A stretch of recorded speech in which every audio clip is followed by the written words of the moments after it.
and welcome to Outside Xbox. You're watching Show of the Week. I am Jane. And I'm Andy. This week I was delighted to hear that Night Trap's getting a 25th anniversary re-release.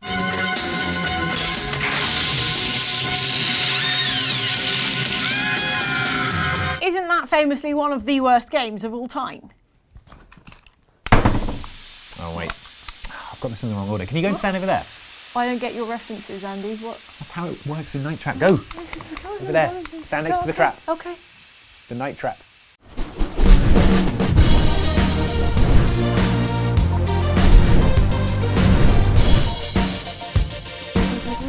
Night Trap.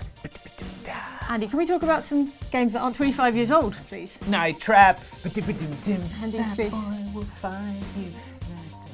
Fine. Like what?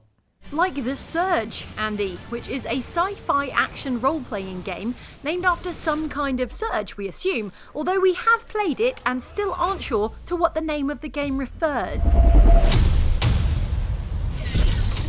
It could be the mysterious thing that has caused all the robots in the game's cryo facility to go rogue and start attacking humans, or it could just be the reason why the protagonist can't afford to get an Uber out of there when things go belly up. Surge pricing, right? What a rip-off.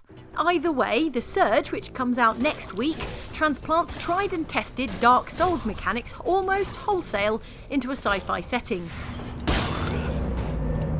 Your character Warren is having a terrible first day in his new job. Not only does his workplace induction involve painful, extremely invasive surgery,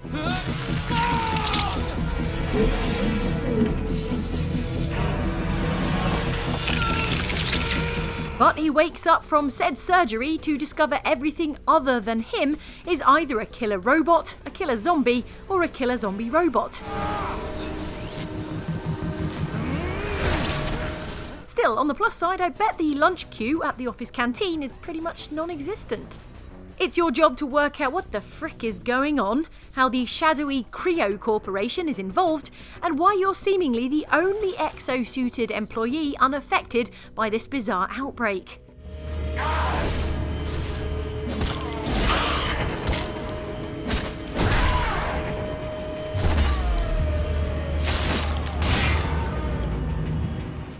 Maybe they don't give you the best mind control implants until after you've passed your probation period. What follows is several hours of swiping and dodging in what, at least in the early part of the game, plays out like Dark Souls on fast forward. You go from clumsy scrub to heavily armoured powerhouse in a fraction of the time it would take in a Souls game, and unlock numerous shortcuts that crack the game world open like a walnut. If you're familiar with the Souls series, you'll feel right at home locking onto targets and switching between light and heavy attacks. In fact, let's just go right ahead and say it's controller option 2 you want for the classic Dark Souls controls. You're welcome. The quickest way to dispatch an enemy is to wail on an unarmoured body part, but if you want the really choice loot, you have to chip away at and then lop off one of their armoured limbs by holding the A button in controller option 2, which you will be using, at a crucial moment. Time for a montage.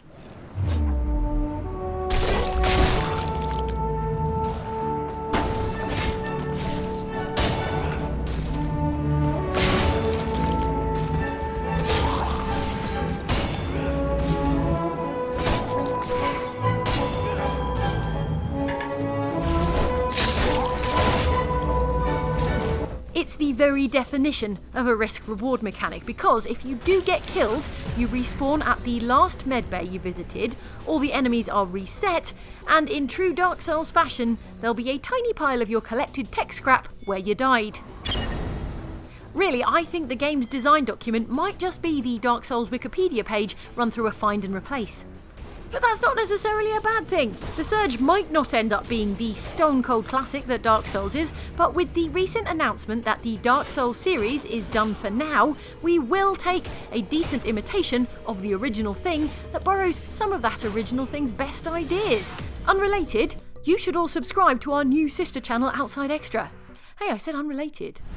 So apparently you press the buttons and then these traps spring to life and trap the vampires, and the bad guys are vampires? I should have mentioned that. This sounds like famously terrible interactive movie Night Trap. Oh, it is, yeah. Andy's really into it. There's a re-release or something. I thought we were talking about The Surge this week. You're not going to tell me about that? Yes, The Surge. So that is about fighting robots. Ah, robots. My old enemy. What about robots, Mike? Mike? Robots? Tell me about robots. That's right, robots. You thought you'd finished the job, didn't you, when we faced off against each other in all those fighting games? But guess what? I'm still here, you mechanical jerks, despite your best efforts to grind me up in your pitiless cogs and gears.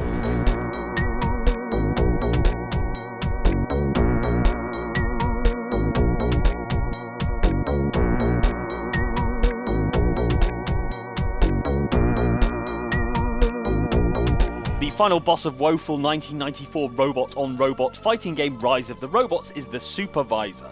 The Supervisor was, according to in-game text, the first droid designed to replace humans in management rather than production positions. Although that doesn't explain why they made it a T-1000. Maybe it stopped people asking for pay rises?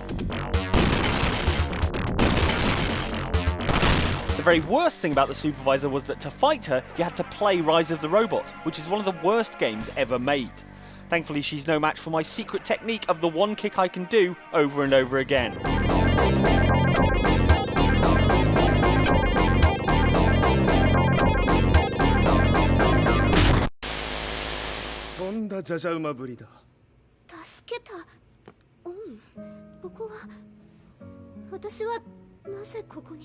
Alyssa Boskonovich might look nice enough, but don't be taken in by that innocent expression on her face, particularly if the rest of her body isn't attached to it anymore. Alyssa was created by Tekken character Dr. Boskonovich to look like his dead teenage daughter, which is fine and not in the least bit creepy. Unlike most teenage girls though, Alyssa has rocket boosters hidden in her back and chainsaws for arms. Apart from that, Dr. Boskonovich, the illusion is flawless.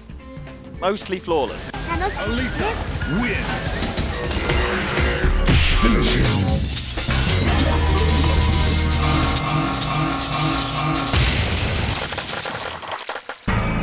Cyrax wins.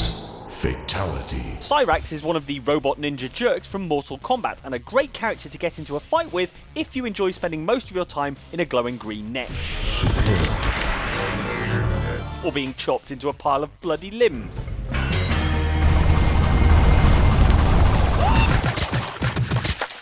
I'm sure I didn't have that many legs before. Still, it's nice to see that sometimes we can put our differences aside and just dance the night away.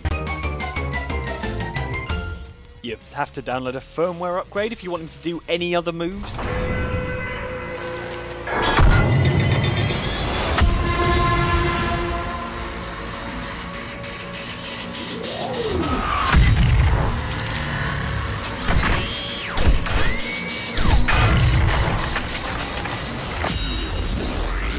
Some things you just don't need to be told to keep your distance from, such as rickety bridges, venomous snakes, or Fulgor, the insanely deadly assault robot from Killer Instinct. He's already got knives in his arms and can turn invisible, so you probably don't need to hang around for the bit where he starts machine gunning lasers out of his eyes to know it's a bad idea to get in a stand-up fist fight with him. And yet you're still here, Black Orchid. What's it going to take? A giant chest laser? I mean, that was just an example, but of course he has one of those. Come on.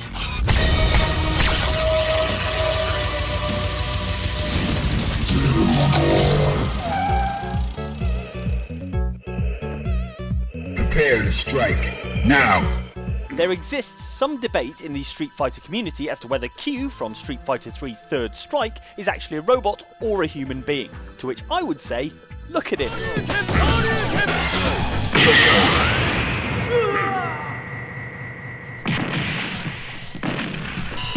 You win.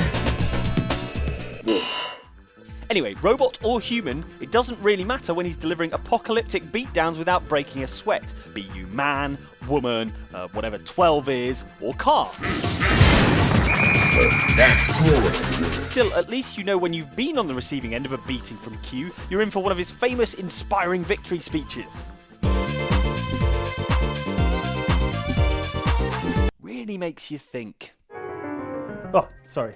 Now Mike has finished remembering robots, I assume is what he was doing. It's time to see what's written in the comments and in the instruction manual for the fighting robot I ordered and am now activating. Step 1. Under no circumstances activate the robot before installing the morality core. Destroy.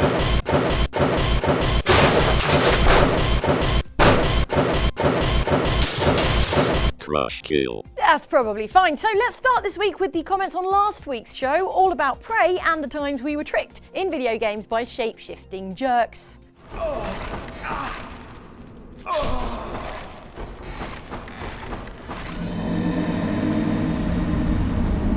Some excellent suggestions from our strikingly good-looking commenters, such as this from Taco Bell 1384, who says, "For shape-shifting jerks list, why weren't the faceless from XCOM 2 on the list? There is nothing worse than dashing to save a civilian as your last move, only to have it transform into a giant goo monster that points at you before smacking you in the face."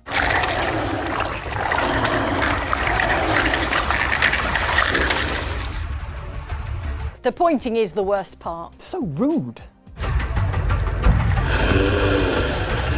Commenter Sean Gresson, meanwhile, says, "What about the mailbox monster in Toe Jam and Earl? Andy loved this game back in the day. He must know how lethal that stupid mailbox monster could be."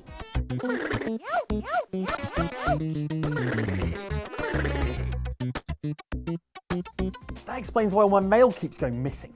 Yeah, it would. Are those the limited edition Oreos I ordered from the States? No, these are other Oreos. Meanwhile, commenter Yolko Loves You says that notification squid is such a good idea. I'd like to buy one, and every time Oxbox videos were out, the squid would attach itself on top of my head and wiggle around in excitement. Ooh, that's good. Yeah, getting this down. Attaches itself to head. Let's get this off to Outside Xbox R&D. While they take care of that, let's look at the comments from this video about the modes that made games weirder and therefore better. The thought of making your characters' heads massive was apparently a big draw in the 1990s, with such games as NBA Jam, Tekken 2, Banjo-Kazooie and Spyro the Dragon all featuring a big head mode. Commenter Green J Gaming cuts us deep by saying, "Big head mode is still being requested. I thought it was already activated. Wait, that is their regular sized heads?" Shade. Yeah, camera adds £10, I'll have you know. It's just the head size. Commenter Angry Pants Man is more constructive with his comment, saying, "What about the ragtime mode from COD Modern Warfare? It's not only a hilariously comical way to portray wartime atrocities, but also gives the game Dark Souls level difficulty, what with the added speed and whatnot."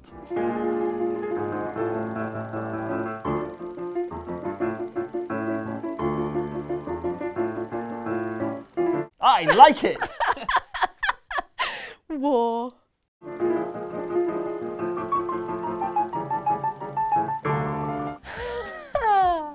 And commenter Corey Nidom asks, "Does Outside Extra count as an alternative mode to Outside Xbox?" Nah, they're more like DLC. Hey! Good DLC. Yeah, like an expansion pack. Not like horse armor.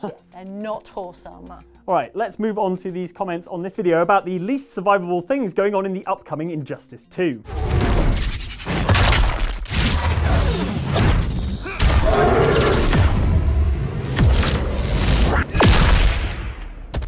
Several of you were impressed with the super move from The Flash, such as Malachi Hodges, who says, "Flash knocked them into next week, literally." Commenter Lisquid Snake was less impressed, however. "I love The Flash, but the biggest insult to probably fatal injury is when he does an aggro dab before getting all Speed Forcey."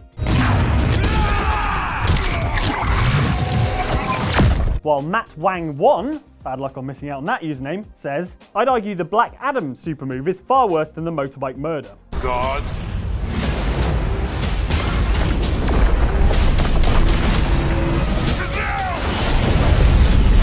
Hey, dead's dead, man.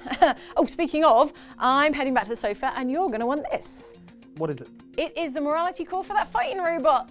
Pretty sure this is out of the toaster. Yeah, and have you seen the toaster kill anyone? Okay, bye. Crush, destroy, kill. Thanks for watching Show of the Week, friends. And before you go, why not press the like button? It is so easy. It's just like pressing any other button, like this one here. You No, don't press it. What? Great, now James is trapped. Night trapped. The worst kind of trapped. Oh, that's what this does. Yes. That's what this show's been about. Thought that was obvious from the intro. Thanks for watching. We'll see you next time. Honestly, never get out of that night trap. Andy, can we go for lunch? Sorry, I've got this important work to finish off. I'd love to, but you know how it is.